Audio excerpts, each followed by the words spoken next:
1 year after the battle, the city that had been plagued with crime and violence was safe and peaceful. However, evil has once again... Hold on, who the fuck plays a beat 'em up game for story? Let's get into it.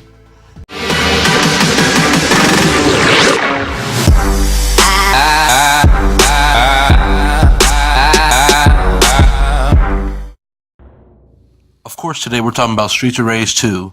In my opinion, one of the best beat 'em up games ever made. And obviously Double Dragon is up there, but Streets of Rage 2 is it's awesome. This is the second installment in the Streets of Rage series.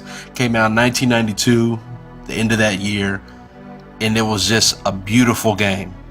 I obviously didn't play it at launch because I was 1 year old, but I did happen to play it when I was, I want to say 5 or 6, and even then the game was amazing.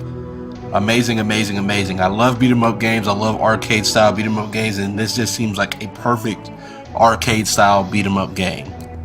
It boasts 2 different modes, 3 if you count the 2-player mode. You got your 1-player story mode, 2-player story mode, and you got your duel mode, which is basically like you're playing a fighting game with the 4 characters that are included in the game. That's another thing that is awesome about this game. It has 4 characters. 4 characters with 4 different movesets. All play very different. So if you played this game 4 different times with those 4 different characters, you're literally playing it differently. It's amazing. Now we're going to talk about the story mode first. Okay, obviously you can play it on the different difficulties, adjust the continues and all that. But the thing that really makes this game great is this awesome 16-bit graphics. The colors are amazing. The movements are amazing. There's no kind of slowdown that I have experienced ever anyway. But the real main thing is the controls. The controls are awesome. You have your strong attack, which takes off a little bit of health if you do land it. It's basically like an attack to attack a wide range of people. You have your standard attack, obviously your punches, your kicks, and then you jump with the C button. And you can also grapple, you can also jump, and you can also hit behind you. There's a wide array of things that you can do, and even though that the controller, the controls for the game only supports the 3-button controller, you would think that it wouldn't be comfortable or easy to use all these different techniques. It is very easy. Very easy. Next thing I'm going to talk about is the music. The music in this game is outstanding. Literally basically has a different track for every stage, and every stage's track is memorable.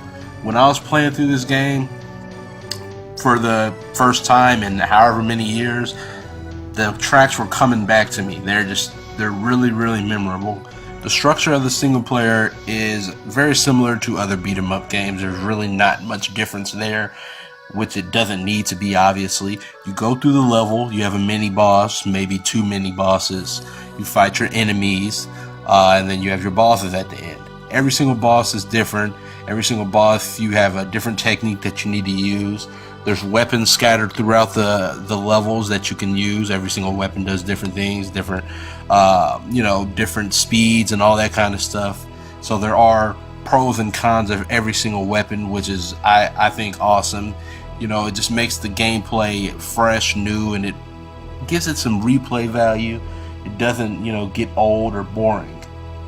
Obviously, the weapons are, a really nice touch, but the next thing is you can pick up money while you're playing. So there's barrels and stuff that you can destroy while you're playing the game, and health will come out or money will come out. Sometimes you even get extra lives.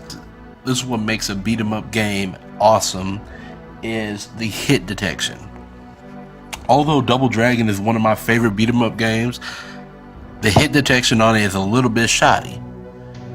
I have never had any problem with hit detection on Streets of Rage 2.